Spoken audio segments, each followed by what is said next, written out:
Pour répondre aux questions que les visiteurs pourraient légitimement se poser sur la destination de l'amphithéâtre James Agré qui ouvre ses portes ce samedi 27 mai 2023, le conseil de la Fondation du Souvenir, qui porte le nom du fondateur de la Sablière, a décidé de réaliser un film dont le contenu est repris dans un document écrit.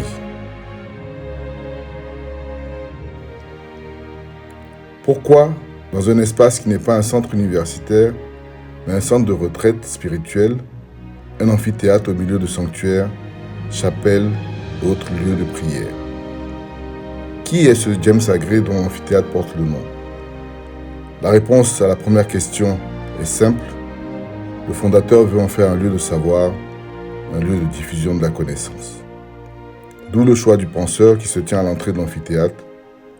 Cogito ergo sum, je pense, donc je suis. Le nègre, longtemps assimilé au sauvage, simplement vêtu de son cache-sexe, est capable de penser. Cet amphithéâtre porte le nom d'un grand Africain qui mérite que lui soit consacré un espace en souvenir de tout ce qu'il a fait en matière d'éducation pour son pays, pour l'Afrique et pour le peuple noir. Et l'histoire de James Agré mérite d'être connue parce qu'elle est aussi celle d'un missionnaire qui, en Afrique, comme en Amérique du Nord, a semé la bonne nouvelle et prêché l'avènement d'une société humaine multiraciale. C'est cette histoire, telle qu'elle est rapportée dans les ouvrages qui lui ont été consacrés, notamment dans la biographie de Edwin Smith, intitulée Agré of Africa, une étude en noir et blanc qui est reproduite ici.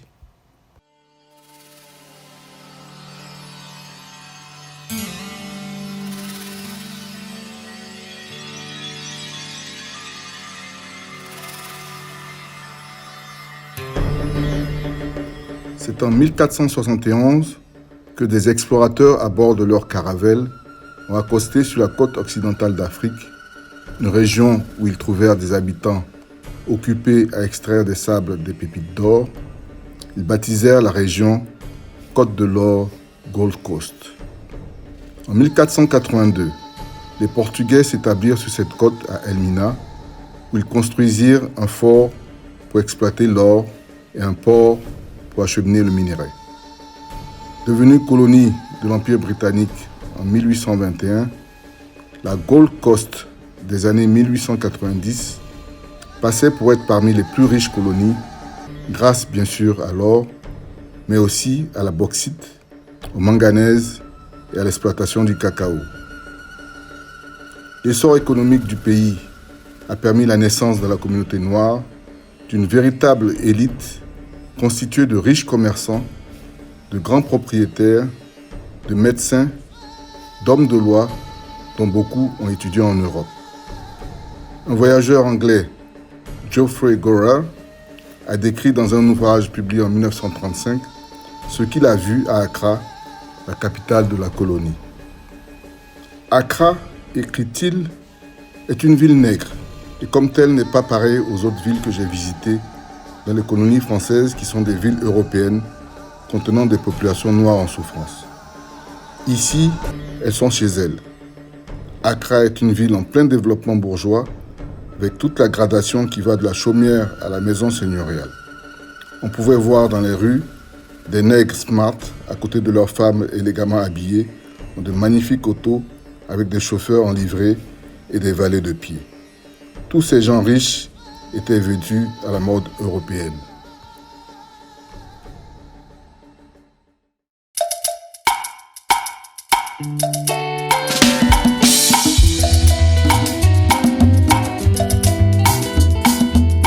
C'est dans cette colonie prospère et cette société en progrès qu'est né à Anoumabo, le 8 octobre 1875, James Agré, fils de Kojo Kwegir, conseiller à la cour du chef Amanou IV et de la princesse Abna Andoua d'Ajumako. Le nom Agré était déjà connu des Carthaginois qui ont appelé Agré Stone, des pierres granitiques découvertes dans la région. Fidèle de l'église wesleyenne de Cape Coast, Kojo Agré y fait baptiser et scolariser ses enfants, dont Eman Kwegir, qui reçut le prénom chrétien de James. En 1888, le révérend Dennis Kemp, missionnaire de cette église et superviseur des écoles de son district, prend chez lui comme pensionnaire une vingtaine d'élèves, dont James Agré, pour les former et en faire ses auxiliaires. C'est ainsi qu'après sa formation, James Agré est nommé moniteur dans le village de Abura Douanka, puis instituteur à Cape Coast. En 1895, à l'âge de 19 ans, James Agré avait terminé le cycle d'études qui s'offrait à lui en Gold Coast. Il voulut aller hors d'Afrique et connaître le vaste monde. Son rêve de départ s'est réalisé avec l'arrivée à la colonie de Gold Coast d'un évêque noir, le révérend John Brigham Small, de l'église dénommée African Methodist Episcopal Zion Church. La mission de celui-ci était l'évangélisation et le recrutement des jeunes Africains pour les envoyer à Livingstone College en vue de les préparer à la tâche de missionnaires dans leur propre pays. C'est dans le cadre de ce programme que James Agré fut choisi pour se rendre aux États-Unis d'Amérique le 10 juillet 1898.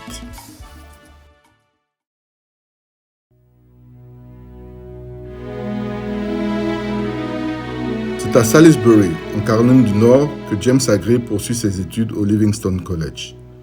Il s'intéresse à tout: chimie, physique, logique, économie, sciences politiques. En mai 1902, il termine major de sa promotion et reçoit 3 prix académiques. À la fin de ses études, ayant reçu le diplôme de docteur en théologie, James Agré est nommé en remplacement du professeur titulaire décédé et dont il avait tenu la chaire au cours de sa maladie. Il choisit de rester au Livingstone College et au service de l'église de Zion avec l'ambition d'acquérir plus de savoir plutôt que de retourner au pays. En plus de sa chaire de professeur, il assure le double rôle de secrétaire et de trésorier de l'Institut. Son administration fut si fructueuse qu'il fut proposé pour être le doyen de l'institution à la prochaine vacance du poste.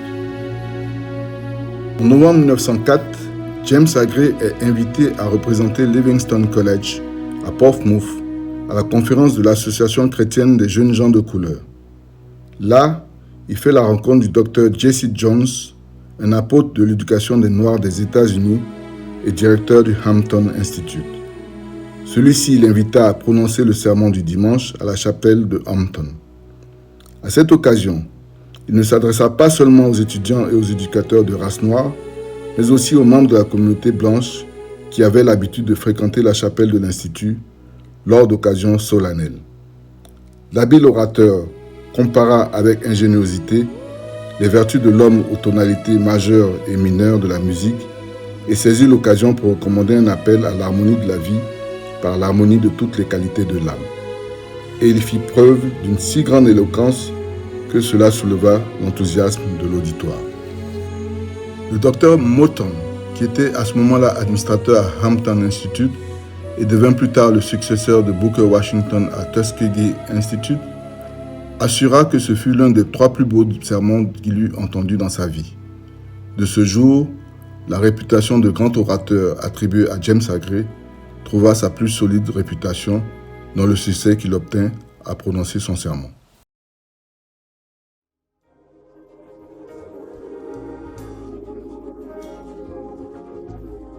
En novembre 1903, James Aggrey est ordonné pasteur de l'African Methodist Zion Church à Salisbury, mission qu'il exerce pendant 11 ans. Pendant ce ministère, il est invité à prêcher occasionnellement dans les églises de Caroline du Nord fréquentées par les Noirs. En 1914, il se voit confier 2 petites chapelles rurales distantes de 8 et 10 miles de Salisbury. Ses fidèles étaient des personnes pauvres vivant dans la misère. Persuadé qu'il ne serait pas accessible à de beaux discours sur la morale et la théologie, James Aggrey s'employa dans ses sermons à leur enseigner les notions élémentaires d'hygiène, de santé individuelle et collective, les méthodes culturelles pour la mise en valeur de leurs terres, comment mieux cultiver le coton, faire prospérer une ferme par l'élevage des bovidés, des poules, des cochons et d'autres animaux. Il prêcha et pratiqua un christianisme social. Les 2 congrégations dont il avait la charge grandirent en richesse matérielle, morale et intellectuelle, et furent hautement appréciées par leurs voisins de race blanche grâce à l'action intelligente et efficiente du pasteur James Aggrey.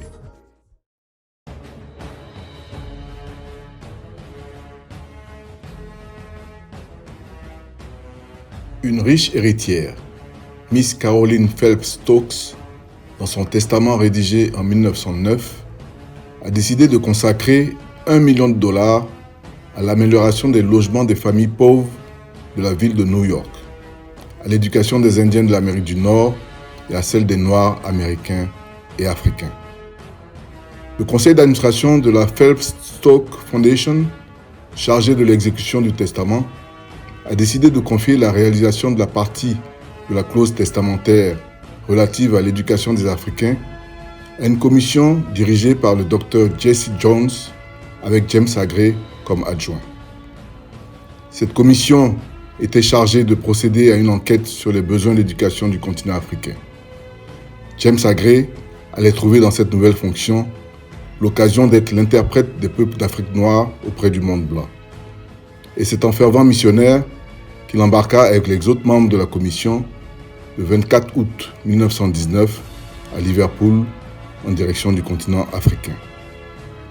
Plusieurs pays africains ont été visités au cours de cette première tournée.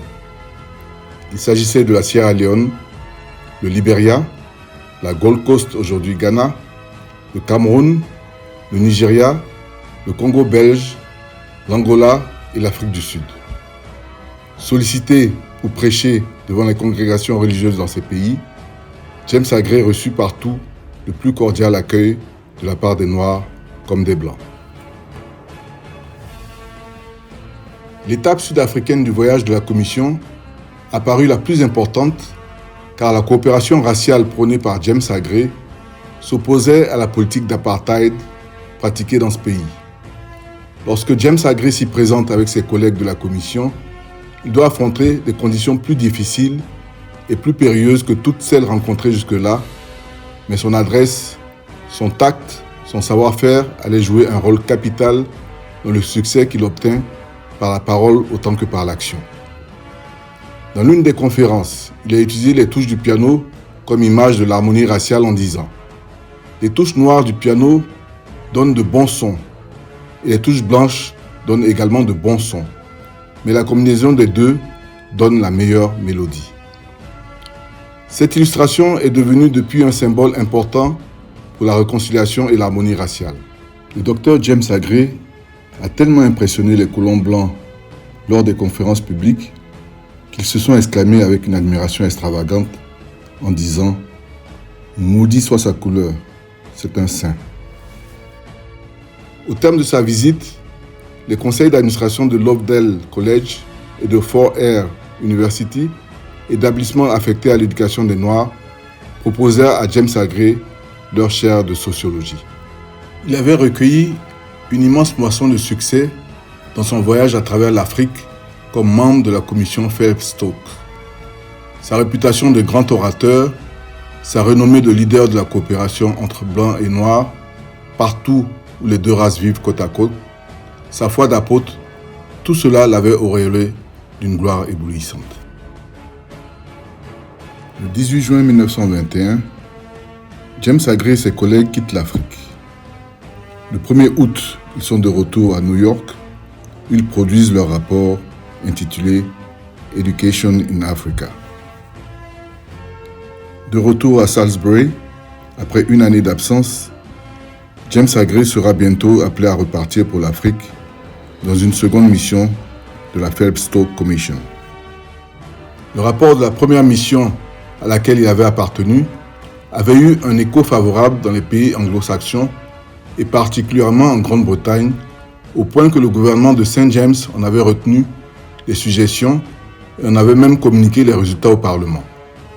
Aussi, sollicita-t-on de Phelps-Stokes Foundation une nouvelle étude sur les besoins éducationnels de l'Afrique et il fut décidé qu'une nouvelle mission partirait pour l'Afrique australe et centrale que la première n'avait pas eu le temps de visiter. Le Dr Jones en eut encore la présidence et conserva sa collaboration avec James Agré, seul parmi ses compagnons de la première mission. La mission quitta Londres le 15 janvier 1924 pour Marseille, d'où ils embarquèrent le 17 janvier 1924 pour Djibouti. De Djibouti, ils se rendirent en Abyssinie pour y passer 6 jours. Ce fut ensuite le Kenya, l'Ouganda, puis le Tanganyika. Partout, dans ces divers milieux, James Agré produisit la même impression d'un conquérant d'âme et soutint la même doctrine de coopération de blancs et noirs pour le plus grand bien de tous. La commission poursuivit son enquête au Nyasaland, puis s'en alla à nouveau en Afrique du Sud, où elle visita les 2 Rhodésies. Son travail à travers l'Afrique orientale, centrale et australe avait duré 5 mois. Il avait été aussi fructueux que celui réalisé précédemment. Le docteur Anson Phelps-Stokes a jugé en ces termes l'œuvre accomplie par la commission Phelps. Chaque membre de la commission a apporté son importante contribution aux résultats qu'elle a réalisés et nul n'y a pu plus aider que M. Agré, dont la valeur morale, la bonne humeur, l'éloquence, la pénétration de la psychologie indigène, grâce à sa formation en sciences de l'éducation et de la sociologie, son haut idéal chrétien ont été les principaux motifs du succès dans la résolution des problèmes posés par la différence de race.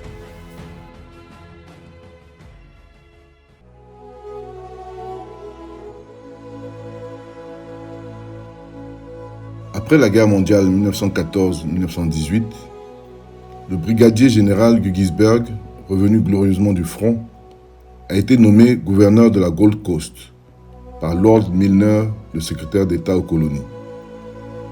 Avant son départ pour son 2e voyage, la mission Phelps-Stokes fut reçue par le sous-secrétaire d'État britannique à l'office colonial, M. Oldham, dans sa propriété de Surrey. À cette occasion, James Agré y rencontra le brigadier général Guggisberg. Au cours des discussions, on l'informa d'un projet de création d'une université dans son pays, la Gold Coast.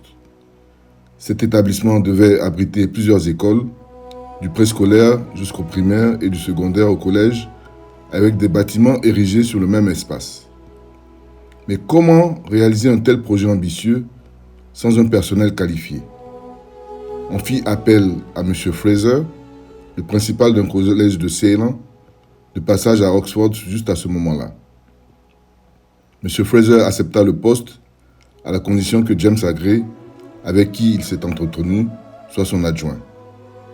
Des offres avaient été faites à Agré en Afrique du Sud, mais qu'il avait déclinées et les responsabilités qu'il avait dans le cadre de la mission Phelps-Stokes l'attendaient à son retour en Amérique.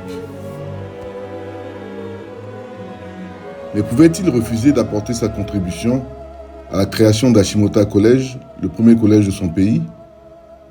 Il accepta donc de faire partie de l'état-major d'Ashimota, qui quitta Liverpool le 1er octobre 1924 pour la Gold Coast. C'est ainsi que James Aggrey se mit au service de son pays natal. Pendant 6 mois que dureront les premiers travaux de construction des bâtiments, l'état-major d'Hashimota, selon les directives de James Aggrey, s'employa à parcourir le pays, à s'initier aux us et coutumes, à étudier ses besoins, à connaître sa langue de telle façon que la tâche qui lui était dévolue lui soit facilitée. Le rôle de James Aggrey fut prédominant dans cette tâche préliminaire. Sa présence dans l'état-major et sa fonction d'assistant du vice-principal étaient une garantie pour la réussite du projet dans l'intérêt des citoyens de la Gold Coast. La vision de James Aggrey pour Hashimota était la suivante. Instruire les plus petits d'abord, car c'est d'eux que sortiront dans 20 à 25 ans les docteurs de l'université, mais aussi dispenser aux adolescents l'enseignement élémentaire, technique et secondaire, de façon à donner rapidement au milieu les éléments techniques dont il peut avoir besoin pour répondre à ses besoins immédiats, besoins agricoles, industriels et commerciaux. Tel était le programme que James Aggrey était chargé d'expliquer à ses concitoyens de la Gold Coast.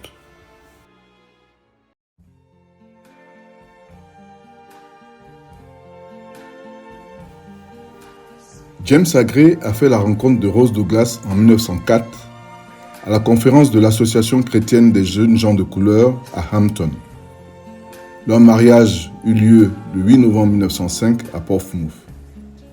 4 enfants sont nés de cette union, dont les plus connus furent Abena Azalea, né en 1907, professeur d'anglais et de littérature pendant 40 ans à Livingstone College, et Rudolf Gigisberg, né en 1926, ambassadeur des États-Unis en Roumanie et au Sénégal entre 1974 et 1981. Jamais famille ne fut plus étroitement unie. James Aggrey était un père patient, attentif, dévoué aux siens comme il était aux autres. Son épouse, en mère prévoyante et affectueuse, prenait soin des enfants pendant ses longues absences.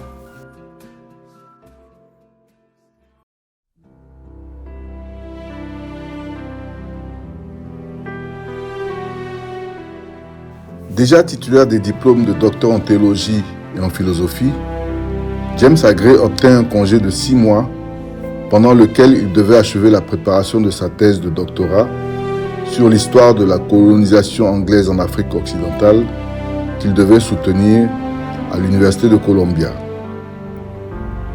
En juin 1927, il s'en alla aux États-Unis et se dirigea immédiatement vers Salisbury pour y chercher la paix, la quiétude, les loisirs dont il avait besoin afin de se consacrer à l'élaboration de son travail. Hélas, dès la 2e semaine de son arrivée sur le sol américain, les appels à la prédication, les conférences, les meetings reprirent comme par le passé. Et ce fut de nouveau la vie tumultueuse où il recommença la même dépense d'énergie. Il quitta donc Salisbury pour New York afin de répondre à une invitation de l'église méthodiste de Zion où il devait présider un meeting de 2000 personnes en faveur de Livingstone College. À New York, il était l'hôte du révérend Norman et de Mrs. Wilson. À Saint-Nicolas Avenue, à Harlem, il y occupait une chambre à l'étage supérieur de leur appartement. Le samedi 30 juillet 1927, à 5 h du matin, une voisine de sa chambre téléphona au Wilson pour dire que James Aggrey était gravement malade. On appela de toute urgence son ami et son médecin, le docteur Holt Brooks, qui lui prodigua les premiers soins. D'heure en heure, la maladie empira. On décida, à la nuit tombante, de le transporter à l'hôpital de Harlem, où entre 18 et 19 heures, il rendit l'âme. Le 1er août 1927, à l'église méthodiste de Zion, un service funèbre fut organisé en sa mémoire et son corps fut ensuite transféré à Salisbury où des funérailles solennelles furent organisées. 2000 personnes des 2 races suivirent son cercueil. Des évêques, des pasteurs, les plus hautes personnalités de toutes les couches de la communauté rendirent hommage aux qualités qui distinguaient le défunt. Dans son éloge funèbre, le docteur Hanson Phelps Stokes, président de la fondation Phelps Stokes, a déclaré ceci. « Je pense que le service que James Aggrey a rendu à l'Afrique en favorisant une meilleure compréhension entre noirs et blancs peut être comparé à ce que Booker Washington a fait de manière semblable aux États-Unis. Sa mort fut un triste événement, il fut pleuré sur tous les continents. 2000 personnes de race blanche et noire en deuil ont assisté au service funèbre dans l'auditorium du Livingstone College. L'évêque Walls a dirigé le service et des hommages ont été rendus par de nombreux dignitaires. Les porteurs du cercueil étaient tous des citoyens blancs de Salisbury. En Europe, en Afrique, en Asie, en Amérique et en Australie, des ovations et des hommages similaires ont été rendus en son honneur. En Gold Coast, la nouvelle parvint le dimanche 30 juillet 1927 et se répandit dans tout le pays. 4 jours plus tard, le gouverneur fit publier un communiqué pour informer le peuple de la Gold Coast que son plus illustre représentant, James Kwegyir Aggrey, est mort. Environ 1 millier de personnes, membres du corps enseignant et étudiants de l'Ashimota College, lui rendirent hommage le 8 août 1927. Parmi les élèves de l'Ashimota College, un jeune Ghanéen appelé à avoir un destin national, Kwame Nkrumah, futur président de la Gold Coast, devenu Ghana.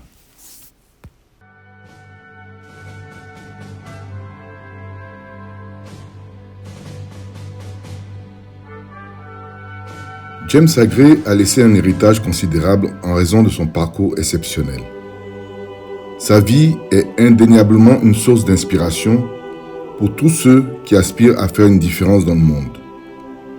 James Aggrey s'est en effet illustré par sa persévérance et sa détermination infaillible tout au long de son existence.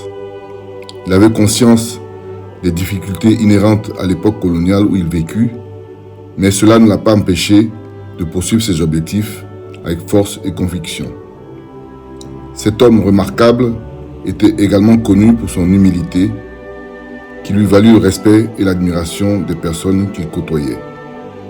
Ainsi donc, la vie de James Aggrey peut être considérée comme un modèle inspirant pour tous ceux qui cherchent à réaliser leurs rêves, malgré les obstacles rencontrés sur leur chemin.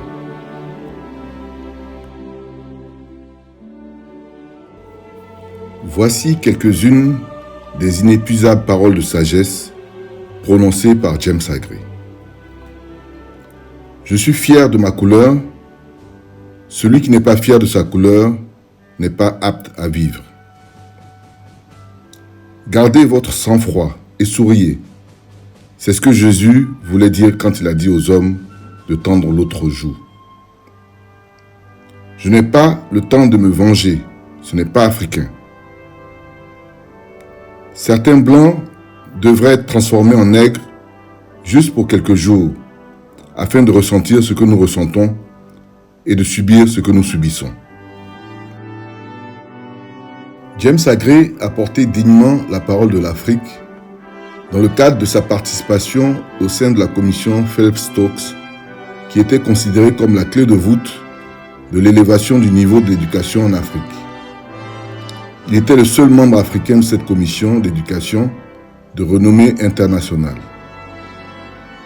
En avril 1921, en Afrique du Sud, celui qui allait devenir le premier président du Malawi, Hastings Kamuzu Banda, rencontre James Aggrey qui était de passage en tant que membre de la commission Phelps Stokes. Voici ce qu'il dit de sa rencontre avec Aggrey. Les yeux d'Aggrey semblèrent se poser sur moi. Il me parlait. Il parlait du leadership et de l'honnêteté qui devraient être présents dans toute action. Aux Africains présents dans l'assistance, il déclara qu'il fallait travailler dur, très très dur en effet pour réussir, mais que nous pouvions et nous devions réussir pour le futur de l'Afrique. Un certain nombre de femmes étaient présentes dans l'assistance. il leur affirma qu'elles n'étaient pas seulement des mères d'enfants, mais les mères de l'Afrique, et qu'il viendrait un temps où elles auraient une grande importance politique, une grande influence en Afrique. J'étais en transe en le regardant et l'écoutant.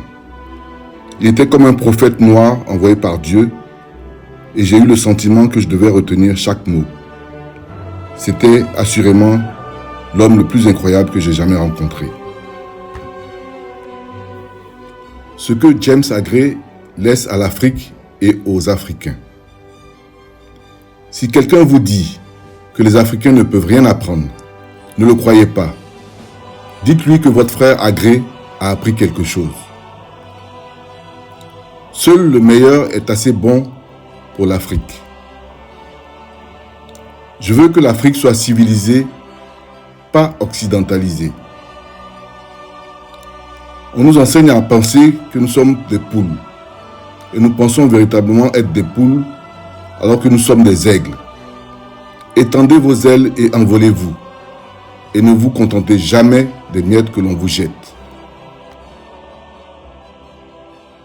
Aux États-Unis, alors qu'il était encore professeur à Livingston College, James Aggrey devint le pasteur de 2 congrégations noires dans un district rural proche de Salisbury. Son influence sur ses fidèles noirs américains fut profonde et il contribua à une transformation complète de leur vie. Il s'est particulièrement engagé dans la formation spirituelle de ses frères noirs américains en utilisant son expérience personnelle pour les aider à renforcer leur confiance en eux-mêmes et leur identité culturelle. Il les organisa en mutuelles et coopératives d'agriculteurs et encourageait les banques de crédit et autres entreprises agricoles à aider les Noirs pauvres qui étaient à la merci des usuriers. Ainsi, grâce à James Aggrey, les Noirs gagnèrent le respect d'eux-mêmes par la possession de leur propre terre et devinrent une communauté prospère et travailleuse. James Aggrey avait son idée sur l'éducation. Pour lui, l'éducation signifiait le plein épanouissement de la personnalité humaine. Par éducation, disait-il, je ne pense pas simplement à l'apprentissage, mais je pense aussi à la formation de l'esprit, de la morale et d'une main qui aide à rendre quelqu'un socialement efficace. Je pense aux 3 H, Head pour la tête, Hand pour la main et Heart pour le cœur. Une autre réalisation importante de James Aggrey fut son influence sur l'éducation des filles. Il croyait fermement que les femmes devaient avoir accès aux mêmes opportunités éducatives que les hommes afin de contribuer pleinement au développement économique, social et politique du continent africain. Pour James Aggrey, aucune race ou aucun peuple ne peut s'élever à moitié esclave, à moitié libre. Le moyen le plus sûr de réduire un peuple est d'éduquer les hommes et de négliger les femmes. Si vous éduquez un homme, vous éduquez simplement un individu. Mais si vous éduquez une femme, vous éduquez une famille entière. James Aggrey était enfin un fervent défenseur de la coopération entre toutes les races afin d'améliorer notre compréhension mutuelle et promouvoir un monde plus juste pour tous. En tant que défenseur de la coopération interraciale, James Aggrey a beaucoup contribué à la cause de la paix. Ses idées étaient basées sur le groupement biracial, l'amélioration sociale, la fierté de sa propre race, mais aussi la recherche de relations amicales avec les autres races. C'était le point de vue radicalement opposé du groupe de penseurs ultra-raciaux et de l'école d'intellectuels ultra-conservateurs dont Marcus Garvey était décrit comme un grand champion. James Aggrey a toujours exhorté son peuple à être fier de sa race et de sa couleur. Il croyait qu'ils devaient rester distincts parce qu'ils avaient leur contribution précise et particulière à apporter à l'harmonie de l'humanité.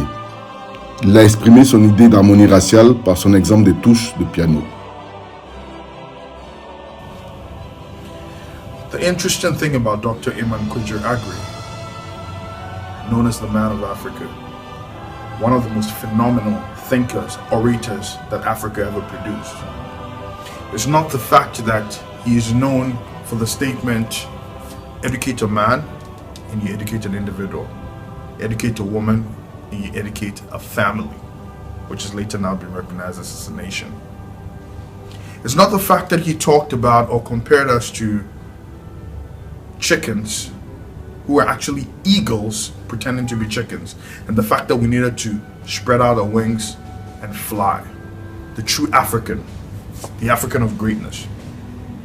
It is also not the fact that he was one of the founders of the great school Achimota, and the fact that he was behind the symbol of the black and white keys, signifying harmony. The black, that's his part, the white, that's his part, but together they integrate well to create harmony. Talking about multiple cultures, talking about men and women. It is the way this man lived his life. Can you imagine yourself, a black man, in a period where you are not even rated or thought of as relevant, in a place where you are not allowed to go to a lot of places? See, I don't know if you've experienced racism before, but when you're in a place where you're deemed as inferior,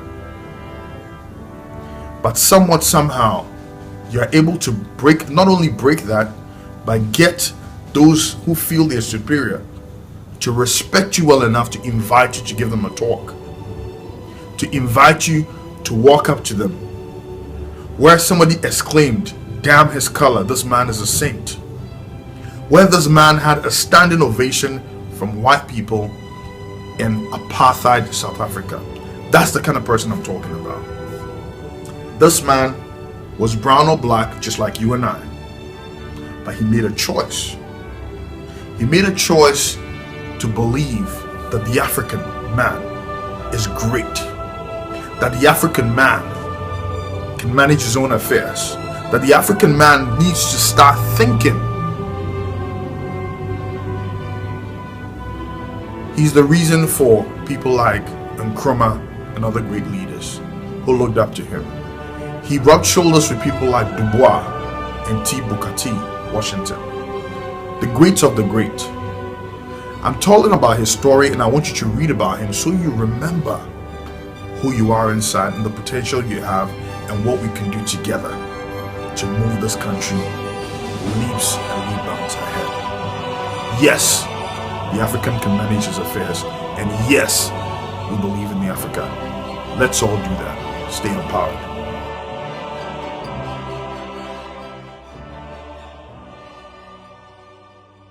Certaines personnes parties trop tôt ont laissé leur empreinte indélébile à travers leurs paroles et actions remarquables. Ce sont des héros oubliés et il est de notre devoir de les identifier et de les honorer pour leur contribution inestimable. Le docteur James Kwegyir Agrey est un héros oublié dans le domaine de l'éducation et de la coopération interraciale.